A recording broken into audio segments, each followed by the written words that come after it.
નમસ્કાર વાલા ખેડૂત મિત્રો, આ ખેડૂત પુત્ર ગુજરાતીમાં હું સાગર રાસડિયા ખેડૂત પુત્ર આપ સૌ ખેડૂત મિત્રોનું હાર્દિક સ્વાગત કરું છું। ખેડૂત છે તો જગત સેવા હેતુથી અવારનવાર ટેકનોલોજીકલ ડિજિટલ ખેતીવાડીની માહિતી આપણે અવારનવાર લાવતા રહીએ છીએ આ પ્લેટફોર્મના માધ્યમથી। ત્યારે આજે વાત કરવી છે કે કપાસની બજાર દિવસે ને દિવસે આપણને વધતી જોવા મળે છે। તો આ કપાસની બજાર ગામડે કેટલી બોલાઈ રહી છે, ગામડાના જે લોકલ વેપારીઓ છે એ કેટલો કપાસનો ભાવ આપી રહ્યા છે વાલા ખેડૂત મિત્રોને, એની આજે સચોટ માહિતી મેળવી છે, જેથી કરીને ગામડાના જે ખેડૂત મિત્રો છે એને માર્કેટ યાર્ડમાં કપાસ વેચવા ન જવું પડે અને ગામમાં સારી રીતે ભાવતાલમાં વેચાઈ જાય। અને માર્કેટ યાર્ડમાં પણ કેટલો ભાવતાલ ચાલી રહ્યો છે, આગામી સમયમાં કેવો ભાવ વધવાનો છે એની આજે વાતચીત કરવાની છે। તો આ પ્લેટફોર્મ ઉપર તમે બિલકુલ નવા હોય તો નીચેનું જે બટન છે એને દબાવીને આ ચેનલને સબસ્ક્રાઈબ કરજો અને અન્ય ખેડૂત મિત્રો સુધી આ વિડીયોને શેર કરજો। ફેસબુકનું આપણું મહત્ત્વનું પ્લેટફોર્મ છે, એમાં પણ તમે ફોલો અને લાઇક કરી દેજો, જેથી કરીને એમાં પણ તમને વિડીયોની માહિતી રમેશને માટે મળતી રહે। ગામડામાં જે વેપારીઓ છે એ કપાસનો કેટલો ભાવ આપી રહ્યા છે એની જો આપણે વાત કરીએ એની પહેલાં તમે જે પોસ્ટર જોઈ રહ્યા છો ખેડૂત મિત્રો, એમાં ચાફ કટર છે, જે પશુપાલન માટે અને ઢોર ઢાખર માટે જે આપણે ઘાસચારાનું કટિંગ કરતા હોઈએ છીએ, ઘાસચારાને કાપતા હોઈએ છીએ એના માટેનું મશીન છે। ખૂબ સારી રીતે મશીન છે અને 3 હોર્સ પાવરમાં અને 5 હોર્સ પાવરમાં મળી શકે છે, ઘરેથી આસાનીથી ચાલી શકે છે અને વાડીએ આપણે ચલાવવું હોય તો પણ ચાલી શકે છે, આસાનીથી સરસ મજાનું કટિંગ કરી શકે છે। એનો વિડીયો આપણે આ પ્લેટફોર્મમાં મૂકેલો છે, એને પણ તમે જોઈ શકો છો।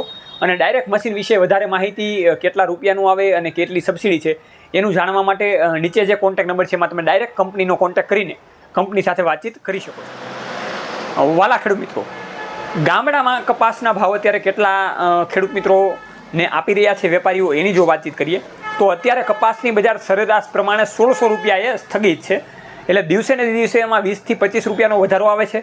આ વધારો જે આપણે આગળના વિડીયોમાં દર્શાવેલું હતું એ રીતે ગ્રાફ પ્રમાણે કે ન્યુયોર્કમાં તેજીનો માહોલ વધ્યો છે અને ત્યાં રૂ વાયદો એટલે કે કોટન વાયદો છે એ હાઈ સ્પીડ ઉપર ગયો છે, એટલા માટે અત્યારે અહીંયા બજાર આપણે સારી જોવા મળે છે।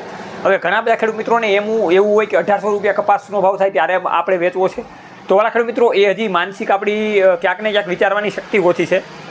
જે ખેડૂત મિત્રો પાસે સારો એવો કપાસ પડેલો છે એવા ખેડૂત મિત્રોને 1700 થાય એટલે અડધો કપાસનો લોટ કાઢી નાખવો જોઈએ।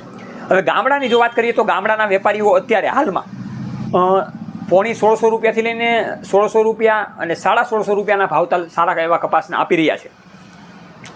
આ ક્યાંક ને ક્યાંક માર્કેટ યાર્ડમાં સારા એવા ભાવ કપાસના વધે એટલે ગામડાના લેવાલી પ્રમાણે પણ 1700 રૂપિયા કપાસના ભાવ થાય એવું 1-2 અઠવાડિયામાં આપણને લાગી રહ્યું છે, એટલે ગામડામાં પણ 1700 રૂપિયામાં વેપારીઓ કપાસ ખરીદી શકશે અને સારી રીતે ખેડૂત મિત્રોને વળતર મળશે।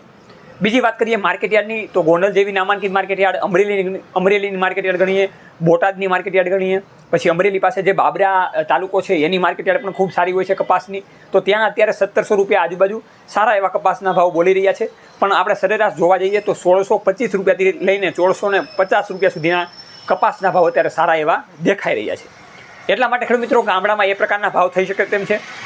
હવે ઘણા બધા ખેડૂત મિત્રોને માર્કેટ યાર્ડમાં કપાસ વેચવો હોય તો પણ આસાનીથી વેચી શકે છે, સારો એવો કપાસ હોય તો માર્કેટ યાર્ડમાં એને સારો એવો ભાવ પણ મળી શકે છે અને જૂના જે કપાસ આપણા બંધ બારણે પડેલા છે એના ભાવ પણ સારા એવા મળી શકે તેવી શક્યતાઓ છે, એટલે બજાર હમણાં કપાસના ભાવ ઘટવાની શક્યતાઓ ઓછી છે। ત્યાર પછી ડાયરેક્ટ આપણે માર્કેટ યાર્ડમાં જઈને જે ખેડૂત મિત્રોને કપાસના ભાવ મળે છે, ખેડૂત મિત્રો સંતોષાય છે કે નહીં એનું પણ આપણે આગળ વિડીયોમાં લાઈવ ટેલિકાસ્ટ કરીને બતાવીશું, જેથી કરીને ખેડૂતોના અનુભવ અને એના પ્રયાસો જે કપાસને ભાવને લગતા છે એની આપણને સચોટ માહિતી મળે અને એ પણ સારી એવી માહિતી તમે પણ લઈ શકો, જેથી કરીને આપણને ખેડૂતના વિચારો જ ખેડૂતને મળી શકે, એ માત્ર આ પ્લેટફોર્મ ઉપર આપણને દર્શાવવામાં આવશે। ફેસબુક અને યુટ્યુબમાં જોતા રહો ખેડૂત પુત્ર ગુજરાતી, હંમેશા ખેડૂત મિત્રોની સાથે અવારનવાર દરરોજને માટે સાંજે 7 વાગે આપણે મળતા રહીશું।